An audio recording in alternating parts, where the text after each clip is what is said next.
as well as the nasal activities and the nasal chamber, nasal cavities, sorry. So we have completed the external layers and the nasal cavity. ये दो point हमने कल पढ़ लिया था. Internal layers भी हमने देखा था. Now we are going to learn about the pharynx today. Pharynx से हम स्टार्ट करेंगे. एक बार देख लो just revision. Mesethmoid cartilage, left and right chamber is separated by this cartilage. Chamber के अंदर तीन रीजन्स होते हैं, vestibule, respiratory part and the olfactory reason.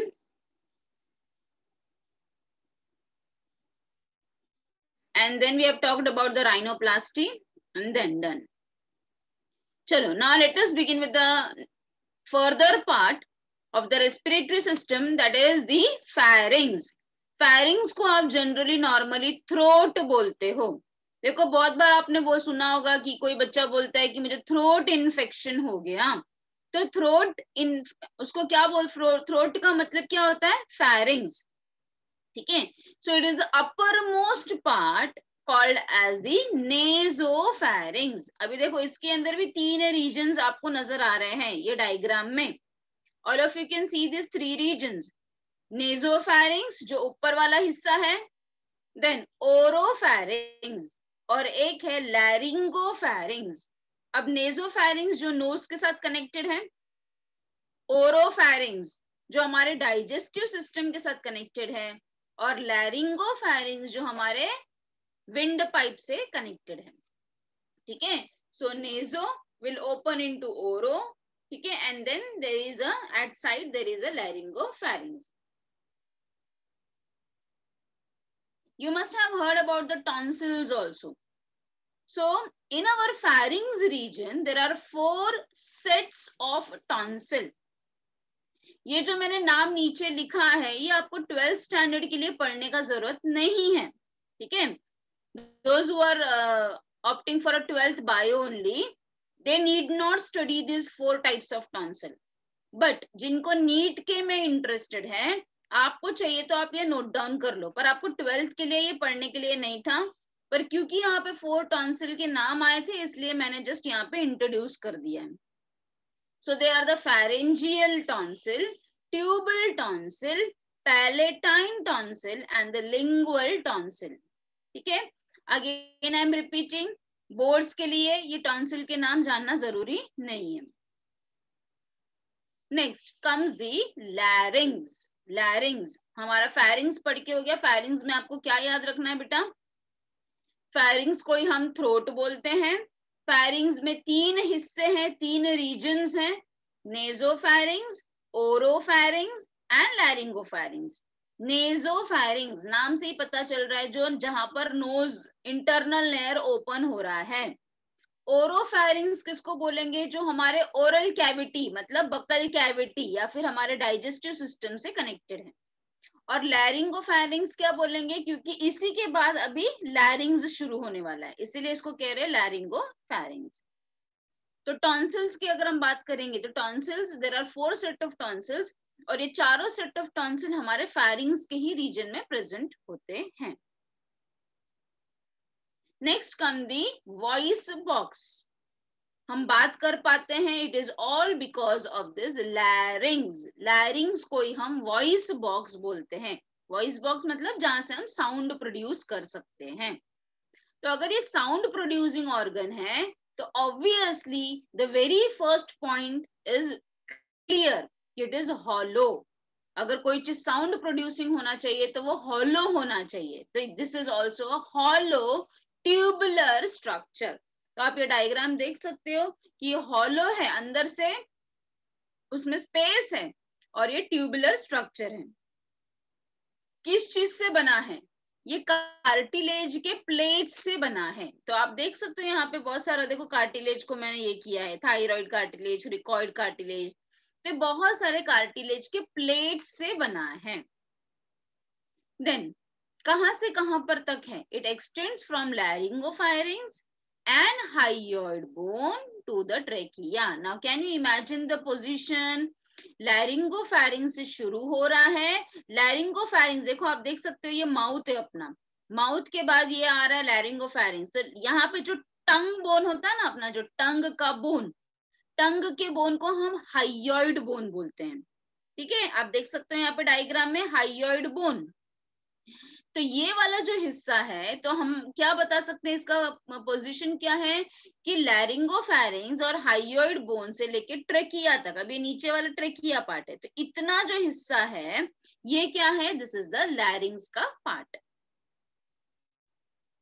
It will open into the laryngopharynx through a opening. Opening को बोला जाता है glottis. ठीक है, it is opening through a opening which is called, it opens through a opening which is called as a glottis. Glottis के ऊपर, ये देखो यहाँ पर, सॉरी, यहाँ पर एक ओपनिंग होता है जहां पे मैं कर्सर को मूव कर रही हूँ. See, I can't do the annotation बेटा, therefore I am showing with the help of a cursor. You can see over here that यहाँ पे एक ओपनिंग होता है और ओपनिंग के ऊपर आप एक फ्लैप के जैसा स्ट्रक्चर देख पा रहे हो, ये रेड कलर का. ये जो रेड कलर का फ्लैप के जैसा स्ट्रक्चर, इसका नाम क्या है? The name is epiglottis. Glottis के ऊपर, ग्लॉटिस के ऊपर तो क्या होगा बायो में? एपीग्लॉटिस. ये क्या है? एक फ्लैप के जैसा स्ट्रक्चर है, फ्लैप के जैसा स्ट्रक्चर जो ओपन होता है और क्लोज होता है. तो जब हम खाना खाते हैं, जब हम स्वॉलोइंग करते हैं तो एपीग्लॉटिस क्लोज हो जाता है, और जब हम बातें वगैरह करते हैं तो ये ऐसे हिलता है ये फ्लैप. ठीक है, okay. The larynx is lined by a fold of elastic cords which produces the sound. तो इसके अंदर क्या प्रेजेंट होता है? इलास्टिक वोकल कॉर्ड्स प्रेजेंट होते हैं. वोकल कॉर्ड्स, वोकल का मतलब होता है साउंड, तो इसमें साउंड प्रोड्यूसिंग कॉर्ड्स प्रेजेंट हैं जिसके वजह से हम बात कर पाते हैं. Is that clear? All the points are very much clear to all of you. Yes or no? Yes. तो लैरिंग्स में क्या इंपॉर्टेंट है? सबसे पहला पॉइंट कि ये हॉलो है. कैसा दिखता है? ट्यूब के जैसा, तो ट्यूबुलर है. किस चीज से बना है? कार्टिलेज के प्लेट से बना है. फिर आप क्या बताओगे कहां से कहां पर प्रेजेंट है? हमारे लैरिंगोफैरिंग्स से होते हुए, हाइयर्ड बोन से होते हुए ट्रेकिया तक इसके बीच में प्रेजेंट है. इसके अंदर एक ओपनिंग होता है, इस ओपनिंग को हम ग्लॉटिस बोलते हैं, और ग्लॉटिस के ऊपर एक फ्लैप के जैसा स्ट्रक्चर होता है जिसे हम कहते हैं एपीग्लॉटिस. ठीक है, और फिर हमने क्या बताया कि लैरिंग्स को वॉइस बॉक्स तो कहते हैं. तो क्यों कहते हैं वॉइस बॉक्स? क्योंकि इसके अंदर folds of elastic cords होते हैं which produces the sound.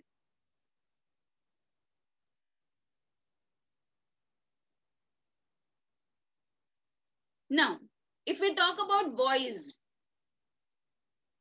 आपने देखा होगा कि during at the time of puberty, मतलब जब स्कूल डेज में जो बॉयज हैं वो 8th और 9th में आते हैं तो उनके गले में एक बड़ा सा ऐसा हड्डी बाहर ऐसे दिखता है ना? गले का हड्डी एक बड़ा बाहर दिखता है. तो what is that called as? It is nothing but the Adam's apple. And these Adam's apple is more prominent in case of boys than the girls. तो आपने देखा होगा कि बॉयज लोगों का वॉइस जो है वो चेंज हो जाता है. At the time of puberty, there is a change in the voice and this Adam's apple is more prominent. और अच्छे से दिखने लगता है at the time of puberty. Next, there are, अभी again ये वाला जो point है, you need not buy hat for your boards. ठीक है, तो those who want they can just copy down, otherwise it is not necessary for your boards.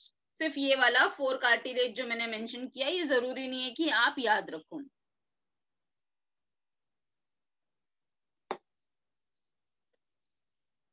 Yes, so now it has 4 cartilage. Thyroid cartilage सबसे बड़ा है, cricoid cartilage जो ring के जैसा है, arytenoid cartilage which is too small. Okay, now larynx has 2 elastic flap. 2 elastic flap है कहां पर? उसके glottis region में. 2 elastic flaps है in its glottis region. जब हम inhale कर रहे हैं, just सोचो, जब आप inhalation कर रहे हो, सांस अंदर ले रहे हो, तो glottis क्या हो रहा है? becomes wide, और vocal cord क्या हो रहा है? रिलैक्स हो रहा है. पर जब आप एक्सलेशन कर रहे हो, जब आप सांस को बाहर निकाल रहे हो, तो ग्लॉटिस बिकम नैरो, छोटा हो जाता है, and vocal cord vibrates to produce a sound. Is that very clear to all of you beta? Yes. So inhalation में glottis बड़ा होगा, exhalation में glottis narrow होगा, it will become narrow. ठीक है? And vocal cord vibrates to produce the sound. Is that very clear to all of you beta? Yes. So this you can see from front as well as from the back side. ठीक है, ये front side है और ये back side है. आप देख सकते हो ये होल आपको नजर आ रहा है अभी, है ना? तो ये जो होल आपको नजर आ रहा है जहां पे मैं कर्सर को मूव कर रही हूँ, that is the glottis region. और उसके जस्ट ऊपर आप देख सकते हो एक फ्लैप है, that is called as a epiglottis. तो ये फ्रंट व्यू है और ये बैक व्यू. पीछे से देखो कैसा दिख रहा है. अच्छा, अब इस डायग्राम में मैं आपको एक और चीज को थोड़ा सा ध्यान देने के लिए बोलूंगी. देखो ये वाला हिस्सा, that is called as a trachea. आप ट्रेकिया में देख सकते हो कि फ्रंट से, आगे से ये आपको रिंग नजर आ रहा है. देखो, एक ring, 2 ring, 3 ring and 4 ring. यही चीज जब आप पीछे से देख रहे हो, इसको टर्न करके देख रहे हो, तो ये रिंग आधा ही है, मतलब पूरा बंद नहीं है.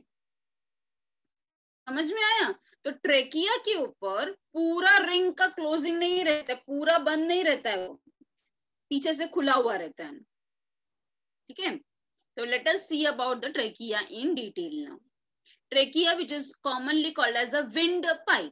How much long it is? It is 10 to 12 centimeter long tube. It is supported with C-shaped. अभी समझा C-shaped? देखो ये क्योंकि पूरा नहीं है इसीलिए we are calling it as a C-shaped. आगे से बंद कर रहे हैं पर पीछे से खुला रखा है.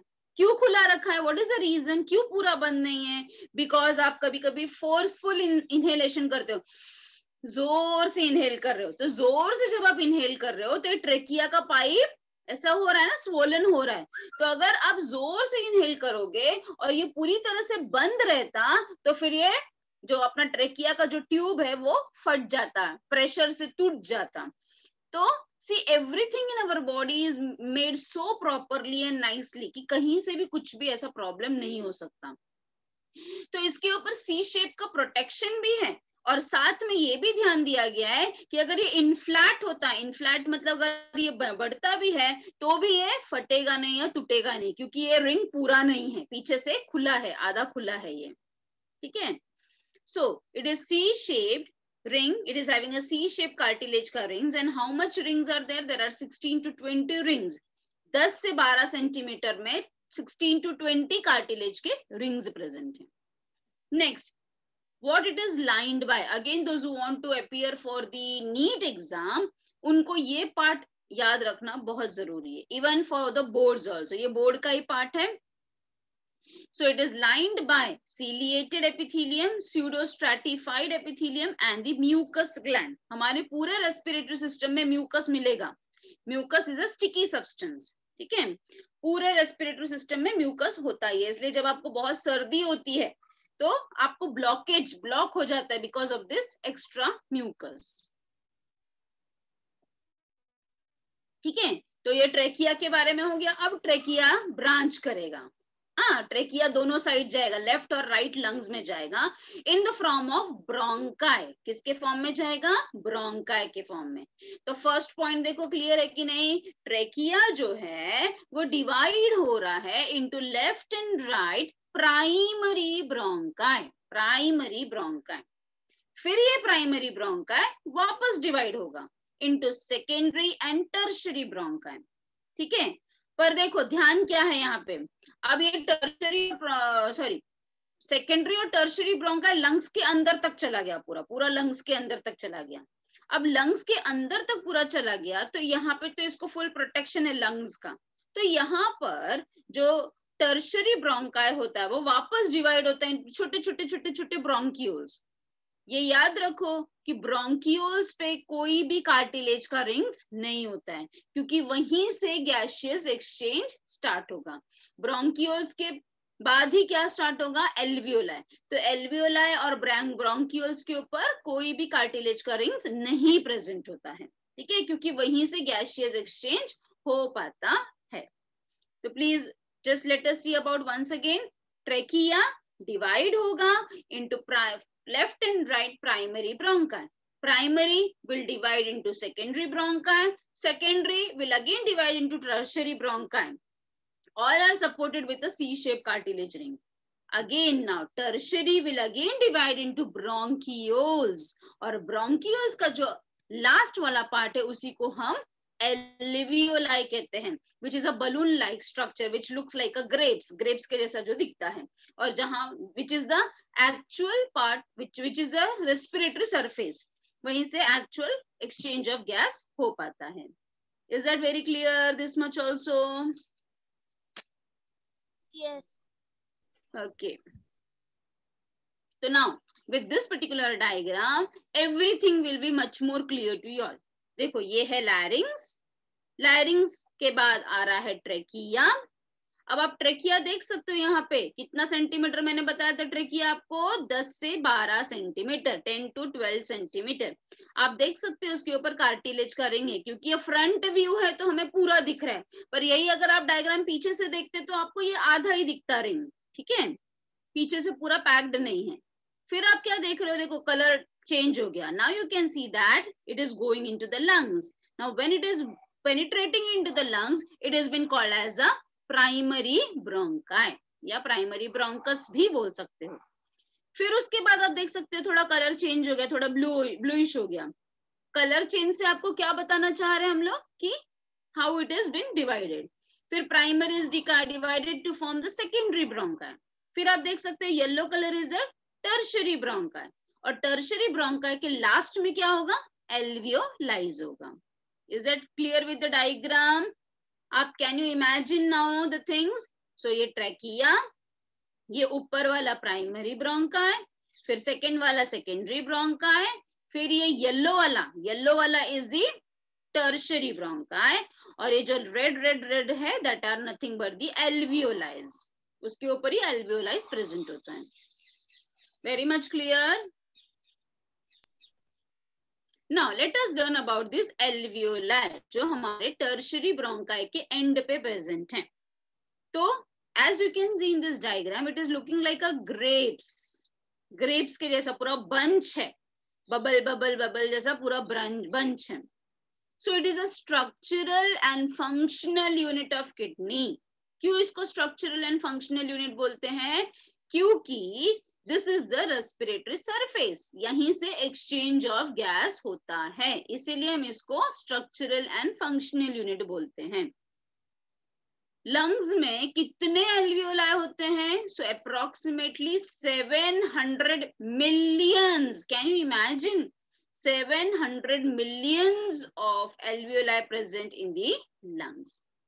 अगर हमने बताया, देखो आपको याद है मैंने कल लास्ट लेक्चर में बताया था 3 points about the respiratory surface. कोई भी कैसा होना चाहिए, उसका सरफेस लार्ज होना चाहिए, वो थिन होना चाहिए, रिच इन ब्लड सप्लाई होना चाहिए और मॉइस्ट होना चाहिए. याद है सबको ये point? All of you have remembered? Yes ma'am. तो देखो ये सारे पॉइंट्स इस एल्वियोलाई में है या नहीं. अभी क्योंकि लंग्स में 700 मिलियंस है तो ऑब्वियसली सरफेस एरिया ज्यादा हो गया कि नहीं. फर्स्ट पॉइंट क्लियर, तो इसका सरफेस एरिया ज्यादा हो गया.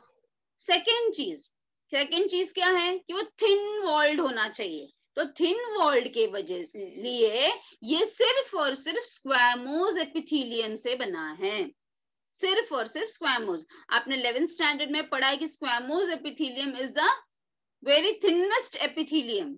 ठीक है, जहां पे भी एक्सचेंज या डिफ्यूजन हो पाता है वहां पे हर जगह स्क्वैमोस एपिथेलियम प्रेजेंट होता है. तो ये वाला पॉइंट भी क्लियर हो गया. ये थिन वॉल्ड है. क्यों है थिन वॉल्ड? क्योंकि सिर्फ और सिर्फ स्क्वैमोस से बना है.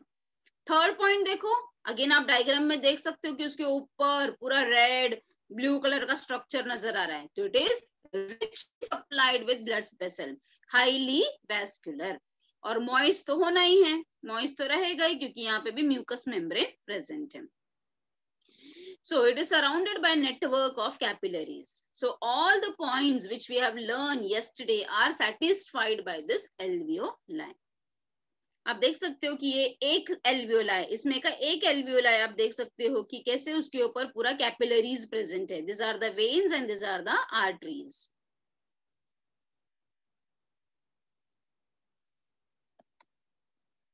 सो अभी तक हमने क्या देखा बेटा? We have seen the pharynx. Pharynx will open into the larynx. Larynx will open into the trachea. Trachea will form the primary bronchi, फिर secondary bronchi, फिर tertiary bronchi, फिर alveoli. ठीक है, अब ये alveoli है किसके अंदर? हमारे lungs के अंदर है. तो let us learn about the lungs. तो कहां पर प्रेजेंट है?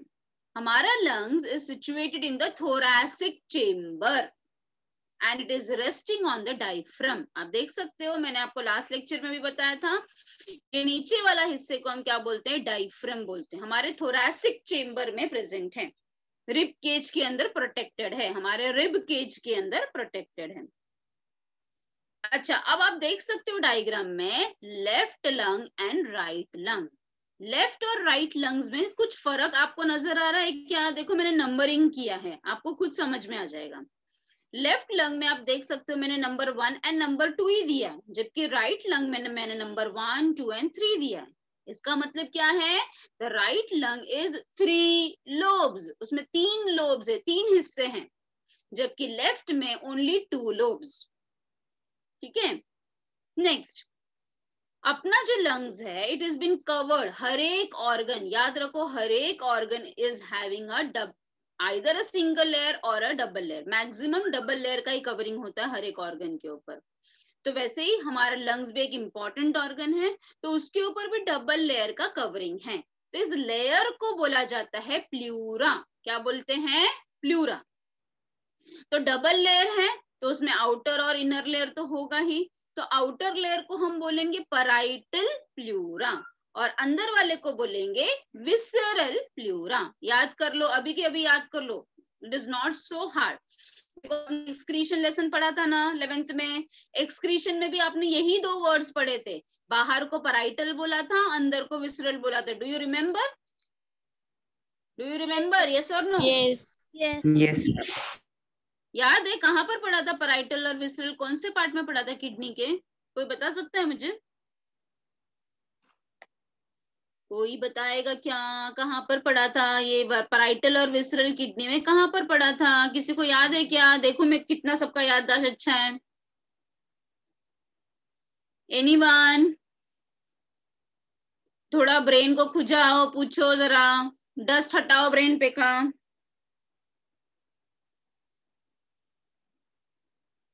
Yes, I am waiting. Let me see कि कुछ को याद है kidney excretion lesson.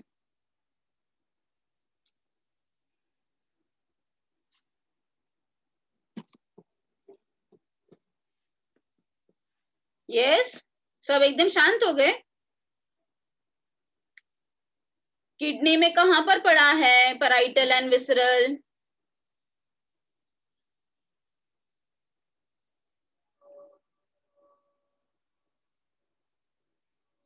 No students? कोई स्टूडेंट्स नहीं है? Shall I end the lecture? कुछ यस नो कुछ नहीं आ रहा है, नहीं याद आ रहा है. बोमेंस कैप्सूल में पढ़ा था. हाँ वेरी गुड, मयूरेश ने बोला ना? Yes yes. हाँ yes Mayuresh, you are absolutely right. Bowman's capsule में 2 लेयर्स थे, parietal layer and the visceral layer. Correct है. ठीक है, तो ये मैं आपको क्यों याद दिला रही हूँ? क्योंकि ये पैराइटल और विसरल वर्ड जो है ना बहुत ही कॉमन सा है. ठीक है, इसीलिए. तो यहाँ पे भी आप देख सकते हो कि लंग्स के ऊपर कितने लेयर का कवरिंग है? 2 लेयर. वो लेयर को क्या बोला जाता है? प्लूरा. ठीक है, तो आउटर लेयर को क्या बोला जाएगा? पैराइटल प्लूरा, और अंदर के लेयर को क्या बोला जाएगा? Visceral pleura. ठीक है, अच्छा, अब जैसे ऊपर का हिस्सा पैराइटल है, नीचे का हिस्सा विसरल है, तो इन दोनों के बीच में स्पेस तो होगा ना, तो that space is filled with pleural fluid. किससे फिल्ड है? Pleural fluid. क्या काम है इस प्लूरल फ्लूइड का यहाँ पे? It will act as a shock absorber. ठीक है, it will lubricate the surface as well as it will prevent the friction. जब अपना लंग्स स्वोलन हो रहा है, जब हम अंदर इनहेल कर रहे हैं, जब उसमें गैस डाल रहे हैं, तो ये स्वोलन हो रहा है, तो फ्रिक्शन नहीं होना चाहिए, और ये फ्रिक्शन या फिर शॉक एब्जॉर्बिंग नहीं होना चाहिए, बहुत ज्यादा फटाक से ऐसा ये नहीं होना चाहिए. इसके लिए ये यहाँ पे प्लूरल फ्लूइड प्रेजेंट है. Got it all of you? Yes या सम याद रहेगा सबको? अगेन आप देख सकते हो कि हमारे दोनों लंग्स के बीच में, हमारे दोनों लंग्स के बीच में हमारा ये बीच वाला क्या है, हमारा हार्ट प्रेजेंट है. Okay, and you know that our heart is tilted towards left hand side. अभी इसी लेसन में हम हार्ट के बारे में भी पढ़ेंगे. So our heart is tilted. अपना हार्ट लेफ्ट साइड में नहीं है, हमारे हार्ट का टिल्ट, थोड़ा सा झुकाव कौन से साइड में है, लेफ्ट साइड में है. इसीलिए लेफ्ट लंग्स में सिर्फ 2 ही लोब्स होते हैं.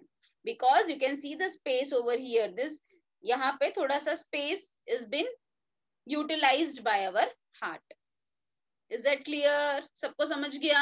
तो लंग्स में क्या क्या याद रखना है कि it is present in our thoracic chamber, it is resting on the diaphragm, left lung में 3 लोब, right lung में 3 lobes, left lungs में 2 lobes, उसके ऊपर का जो कवरिंग है उसे प्लूरा कहेंगे, बाहर के प्लूरा को पैराइटल प्लूरा बोलेंगे और अंदर के प्लूरा को विसरल प्लूरा बोलेंगे. पैराइटल प्लूरा, विसरल प्लूरा के बीच में एक स्पेस है, उसके अंदर एक फ्लूइड भरा है, उस फ्लूइड को हम बोलेंगे प्लूरल फ्लूइड. इसका काम क्या है, लुब्रिकेशन का काम करता है और फ्रिक्शन से बचाता है. Is that clear? यस और नो? Yes ma'am. तो now this is the air passage. Now you can just go through कि हमारा एयर कहां से कहां तक जाता है. You can see with all the 3 diagrams you can understand कि how the air is moving. तो पहले गया हमारे एक्सटर्नल नॉस्ट्रिल में, फिर गया हमारे नेजल पैसेज में, फिर गया हमारे चेम्बर में, नेजल चेम्बर में, फिर गया नेजोफेरिंक्स में, फिर गया ग्लॉटिस, फिर larynx, then trachea, then primary bronchi, secondary bronchi, tertiary bronchi, bronchioles, terminal bronchioles पे के बाद respiratory bronchioles and the alveolar duct. ठीक है, तो ये एयर पैसेज प्लीज आप एक बार स्क्रीनशॉट ले लो और you can just have a look. You can see with different diagrams. ठीक है, and each terminal bronchioles will give rise to many alveoli. You can see this diagram with a different color so that it will be easy for you all to understand. एक बार देख लो, किसी को air passage में कुछ problem है, कोई भी एयर पैसेज नहीं समझ में आया तो I can repeat it once again. Just go through fast.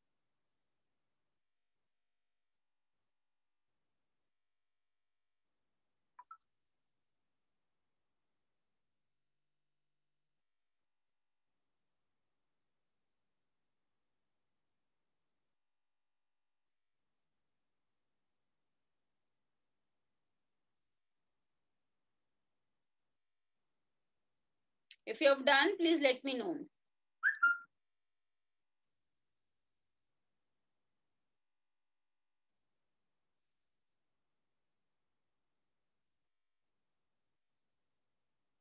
सबको समझा यहाँ तक? हाँ या नहीं? चलो अभी मैं क्वेश्चंस पूछूंगी. क्वेश्चन टाइम है अभी.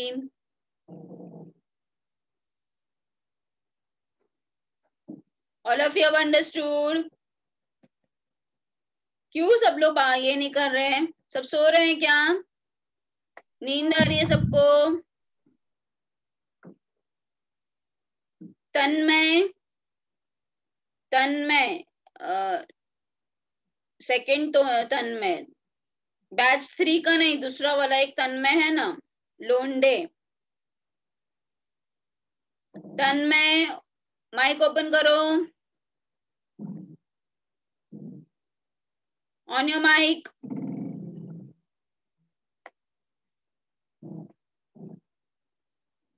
See, I will remove the children, those who are not responding.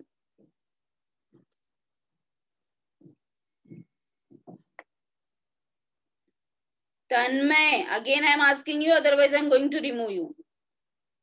I will be happy teaching one student also, but I want an active student. ऐसे सिर्फ नहीं है कि मैं ही बोलते रहूं, बड़बड़ करते रहूं. Then how I can understand you are able to understand, you are attentive. Vishal, Vishal, Vishal Chaure. Yes ma'am.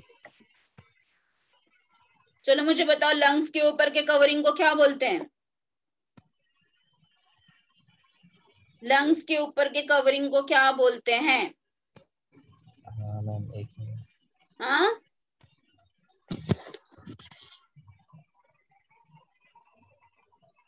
Fast. इतना टाइम क्यों लग रहा है? Shall I remove you from the group? I will note down the names. Wait, that will be more better. I will be noting down the names so that I can tell to the sir.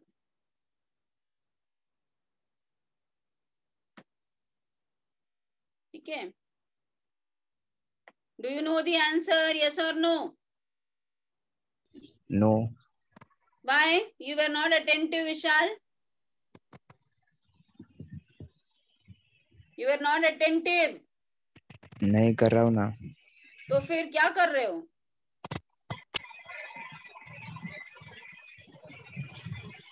मैंने तो अभी 4 बार repeat किया, तो आप क्या कर रहे थे तभी?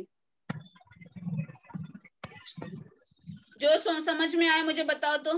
आप अटेंटिव थे ना, तो जो आपको समझ में आया है अभी तक, कोई भी पार्ट समझ में आया है वो मुझे बताओ। Fast. I have noted down your name.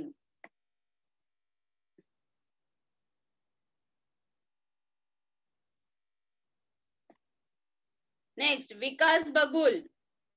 Vishal, I have noted down your name and I am going to tell to the sir because you are not able to, I don't know which type of attentive you are.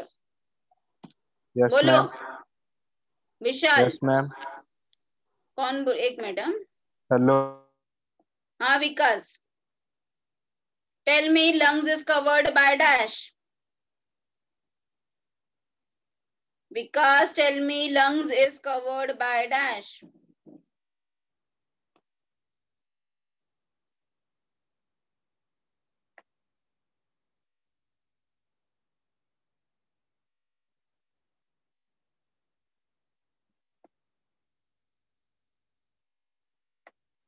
Next. Hello. Hello. हाँ बोलो। Hello, ma'am. बोलो, I can hear you. हाँ ma'am, sorry इधर network issue है। क्या पूछ रहे थे आप? लंग्स के ऊपर किस चीज का कवरिंग होता है, उस कवरिंग को क्या बोलते हैं? Ma'am, covered by double layer pleura पे प्लूरा। हाँ ओके, वेरी गुड। चलो next, Riddhi. Riddhi Pause. Riddhi Pause. Yes, ma'am. Tell me बेटा कि what are the 2 layers of covering to the lungs? Parietal pleura and visceral pleura. शाबाश, very good, very good. Parietal and the visceral pleura. Then Samriddhi Patil. Samriddhi Patil. Yes, ma'am. Beta, tell me, tertiary bronchi will end up into? Tertiary. Tertiary. Tertiary bronchi. Alveoli. I don't know. शाबाश, very I good, don't know very good. how to pronounce. No बेटा, I can understand, but आपने right answer बोला है, good. It is the alveoli. Alveoli, ठीक है। Okay, ma'am. Next, Mayur. Mayur Chaudhary.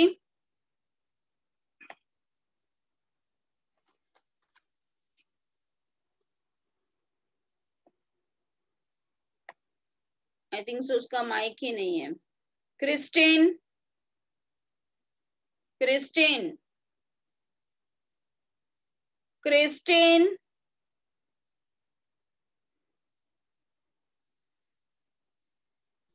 Hello ma'am. हाँ बोलो। Hello ma'am, lecture में हो अटेंटिव? हेलो मैम, डिस्कनेक्टेड था, अभी कनेक्ट हुआ था। यहाँ पे इंटरनेट इशू हो रहा था मॉर्निंग से।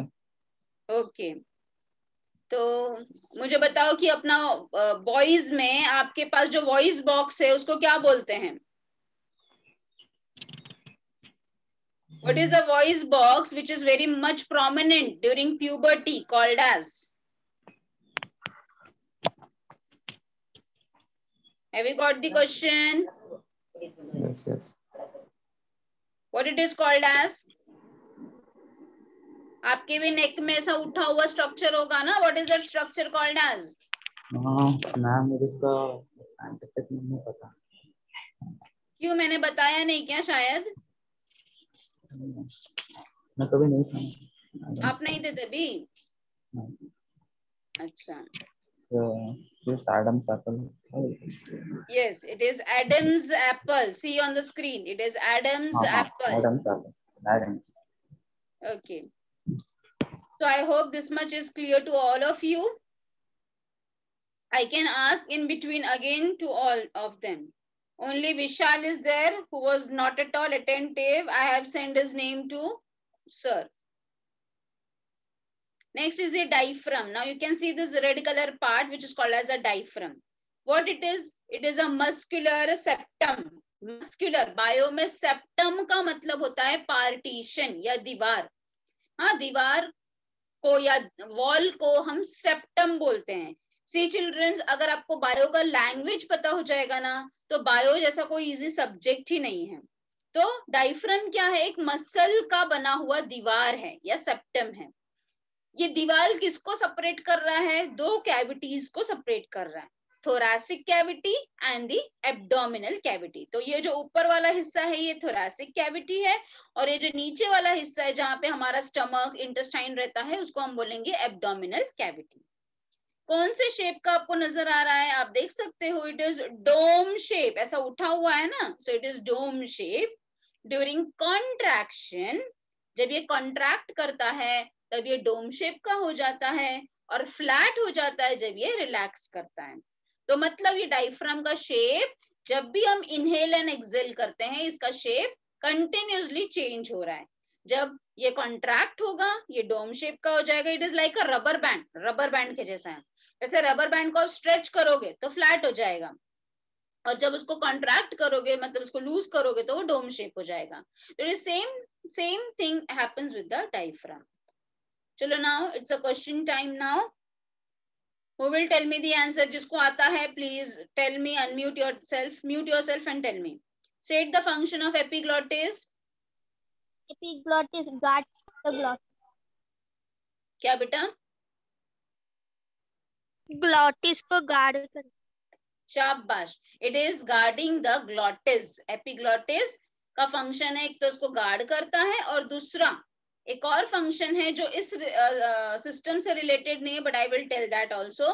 Epiglottis will prevent the entry of food into the respiratory system. जो हम खाना खा रहे हैं वो खाने का कोई भी पार्टिकल या कण हमारे रेस्पिरेटरी सिस्टम में नहीं जाने देता है ये एपिग्लॉटिस. ठीक है, चलो next question. What is diaphragm? What is diaphragm? Muscular septum. Muscular septum सिर्फ नहीं बोलना है बच्चा, आपको बोलना है कि muscular septum which is separating the thoracic cavity and the abdominal cavity. ऐसा पूरा करना है, क्योंकि सिर्फ आप मस्कुलर सेप्टम बोलोगे तो फिर कहाँ का मस्कुलर सेप्टम है, ऐसा क्वेश्चन आता है. ठीक है, तो you should be very specific for your answer. What is alveoli?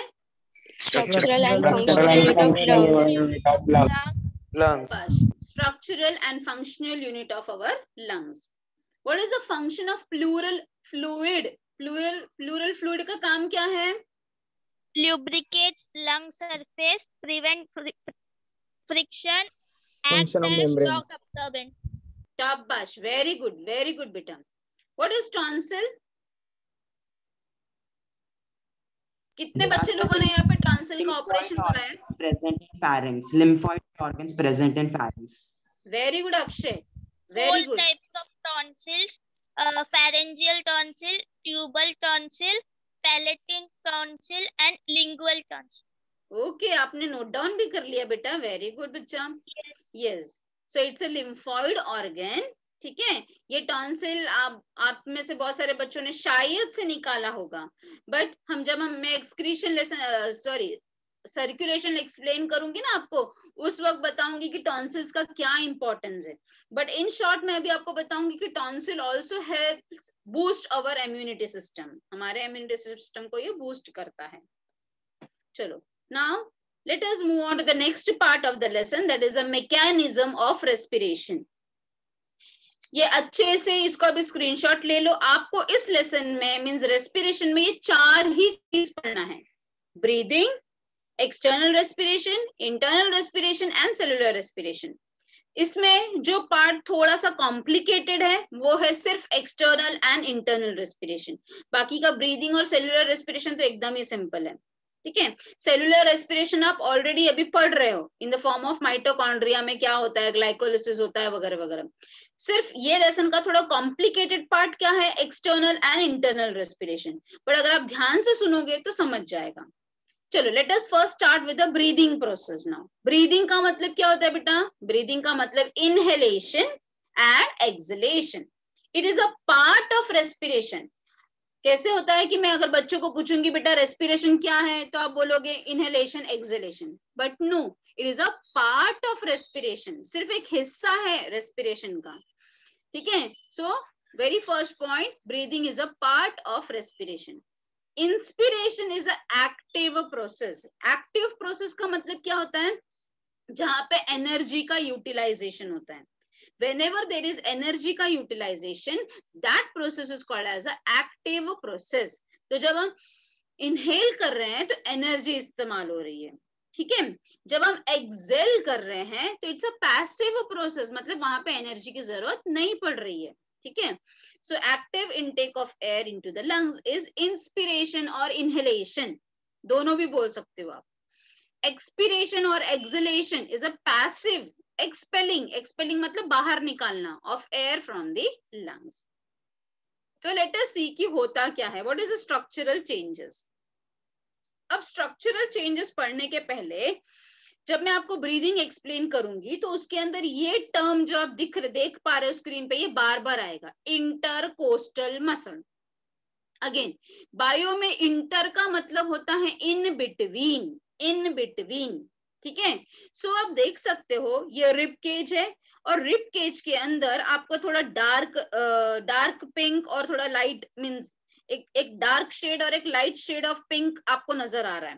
ठीक है, तो ये जो पिंकिश पार्ट नजर आ रहा है जो डार्क और लाइट शेड में है, they are called as the intercostal muscle. अब इंटरकोस्टल मसल में भी मैंने सर्कल किया, देखो 2 चीजों को सर्कल किया है। जो अंदर की तरफ है, जो डार्कर पार्ट है, जो इस स्टर्नम बोन से अटैच्ड है, they are called as internal intercostal muscle. और जो रिब में बाहर की साइड में प्रेजेंट है, they are called as external intercostal muscle. याद रहेगा, इंटरकोस्टल मसल क्या है? जो रिब्स के बीच में प्रेजेंट है। तो रिब्स के जो एकदम पास में प्रेजेंट है, they are the internal intercostal muscle, means ये वाला हिस्सा जो डार्क कलर में दिख रहा है, और ये जो साइड में जो थोड़ा लाइट कलर में नजर आ रहा है, they are called as external intercostal muscle. ठीक है, ये मैंने अभी आपको क्यों दिखाया, क्योंकि अब जो आप पढ़ने वाले हो उससे आपको ये चीज समझ में आएगा। नाउ ये जो प्रोसेस है ये आपको एग्जाम में पूछा जा सकता है, राइट डाउन द पाथवे और द प्रोसेस ऑफ इनहेलेशन। तो आप ऐसे एरो मार्क करके याद कर सकते हो, बाहर कर सकते हो, या फिर आप एग्जाम में भी लिख सकते हो। तो इनहेलेशन में क्या क्या होता है? इंटरनल इंटरकोस्टल मसल रिलैक्स होता है, तो राइट है क्या? ये जो इंटरनल इंटरकोस्टल मसल है वो रिलैक्स होता है, जबकि एक्सटर्नल इंटरकोस्टल मसल कॉन्ट्रैक्ट होता है। एक्सटर्नल मींस ये बाहर वाला, समझ में आ रहा है सबको? Okay, rib cage moves upward and outward. Inhale कर रहे हैं ना हम लोग, तो रिब केज बड़ा हो रहा है, upward and outward. Diaphragm contract हो रहा है and flattens. Volume of thoracic cavity increases, जबकि प्रेशर डिक्रीजेस। वॉल्यूम बढ़ रहा है ना, जगह बढ़ रहा है, तो volume of thoracic cavity increases, जबकि pressure in the alveoli decreases. और फिर इसके वजह से एयर मूव्स इन, अंदर जाता है एयर। एंड ये चीज याद रखना जरूरी है कि it's active process. Active process का मतलब है यहाँ पे एटीपी का यूटिलाइजेशन होता है। Got it all of you? इसका ही सब कुछ उल्टा विल बी एक्सलेशन। एक्सलेशन में इंटरनल इंटरकोस्टल मसल कॉन्ट्रैक्ट होगा, जबकि एक्सटर्नल इंटरकोस्टल मसल रिलैक्स होगा। अभी हम एक्सेल कर रहे हैं ना, देखो आप देख सकते हो कि एयर बाहर जा रहा है, तो रिब केज डाउनवर्ड और इनवर्ड होगा। आप देख सकते हो डायफ्राम रिलैक्स कर गया, तो it moves up. Volume decrease होगा, जैसे ही वॉल्यूम डिक्रीज होगा प्रेशर इंक्रीज होगा, because you know that volume and pressure they are what, inversely proportionate to each other, है ना। And air will move out and it's a passive process. Got it all of you? एक बार देखो दोनों। Inhalation, air अंदर गया, volume बढ़ गया, प्रेशर डिक्रीज हुआ और एयर अंदर आ गया। It's a active process. Diaphragm का शेप देखो, कॉन्ट्रैक्ट्स एंड मूव डाउन। जबकि एक्सलेशन में क्या हो रहा है? एक्सलेशन में वॉल्यूम डिक्रीज होगा तो प्रेशर इंक्रीज होगा, प्रेशर इंक्रीज होगा तो एयर बाहर आ जाएगा। It's a passive process.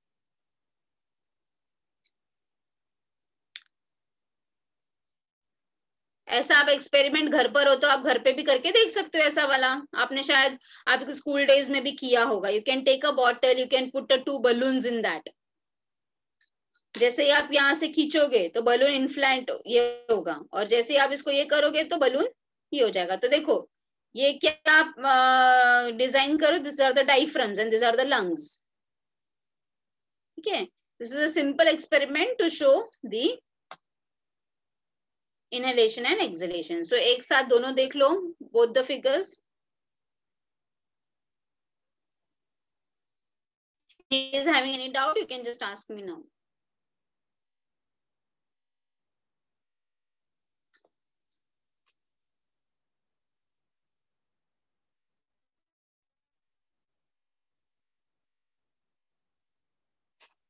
Yes? Now you will be learning about a spirometer. देखो respiratory cycle में क्या होता है? One inspiration, one expiration is called as respiratory cycle. 1 mark question for the board exam. Definition of respiratory cycle is 1 inspiration and 1 expiration is called as a respiratory cycle. Normal respiratory rate कितना होना चाहिए अपना? 12 to 16 times per minute. 12 to 16 times per minute.